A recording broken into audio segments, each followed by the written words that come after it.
We have 4 different beers in green bottles from 4 different countries that are gonna face off against one another. Let's see what happens.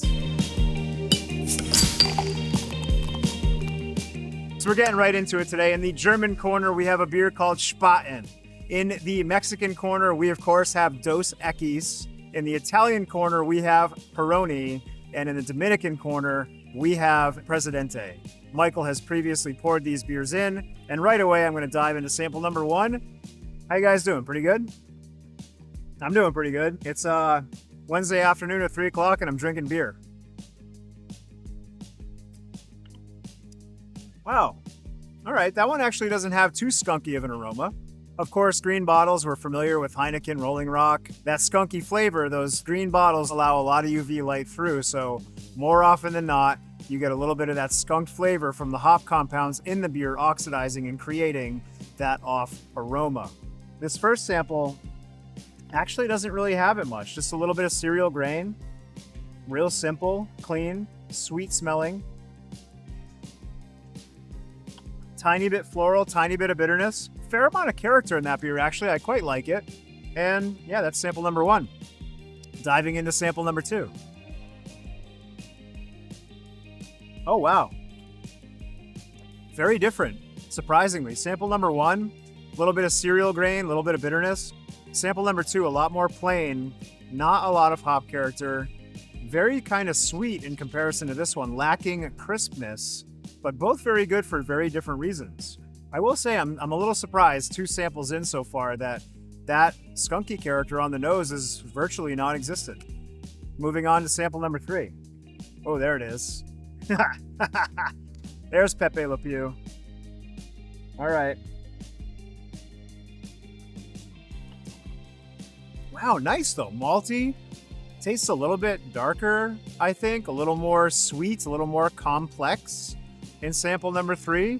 And I'm pleasantly surprised so far by how characterful and interesting these beers are. For example, if these were a macro lager tasting, I would probably be thinking to myself, I would rather be doing anything else other than drinking these beers right now.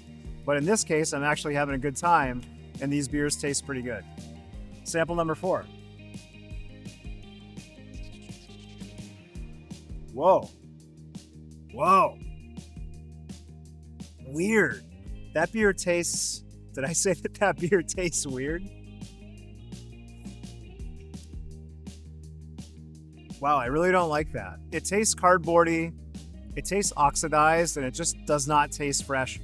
It tastes like if I poured it into a glass, left it overnight in the refrigerator, and then carbonated it and then drank it in the morning. That's what I would imagine this final sample tasting like. Definitely not great on first blush.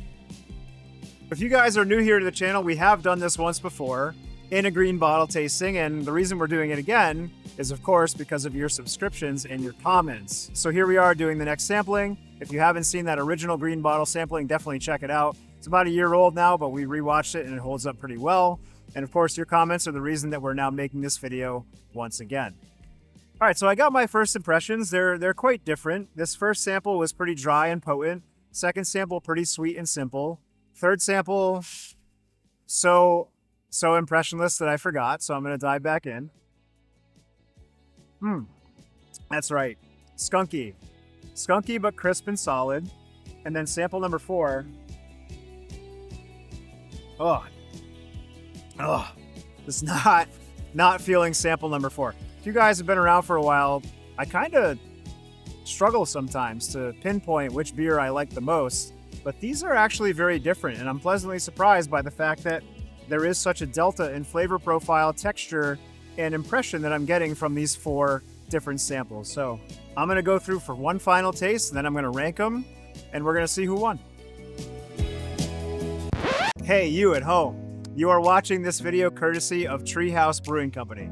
Here at Treehouse, we have locations in Saratoga Springs, Deerfield, Charlton, Woodstock, Tewksbury, Boston, Sandwich, where you can bring your family, enjoy an afternoon of our beer, spirits, coffee, seltzer, house-made pizza, and more. So check out treehousebrew.com, hit that subscribe button, leave your thoughts down below, and back to the video.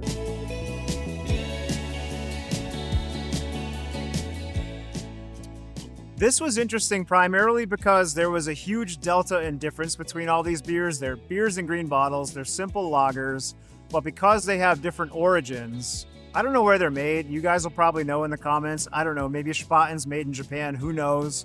But I do know that the origin of these beers actually created quite a delta in their flavor profile, which is quite nice for a macro lager. So I'm ready to rank, and I would rank them in order of my favorite from sample 2 is my number 1, sample 1 is my number 2, sample 3 is my number 3, and sample 4 is my very clear number 4. What do we got? Number 4 is Dos Equis. Dos Equis won the Mexican lager tasting. It came in last. Okay. And then 3 is the Spaten. My 3 was the Spaten. Okay. Second was the Peroni. Okay. Number 1, Presidente. Presidente, clean and refreshing. Well, yeah, I mean, I have no reaction because I have no vested interest. I would have to imagine that the Spaten is probably the viewer favorite. But in this sampling, Presidente was sweet, smooth, easy drinking, and delicious. We had something that was super dry. We also had something that was super sweet and creamy. And we had something that was, frankly, pretty weird. Anyway, guys, I want to thank you for watching. Leave your thoughts down below, and we will see you very quickly in the next one. Take care.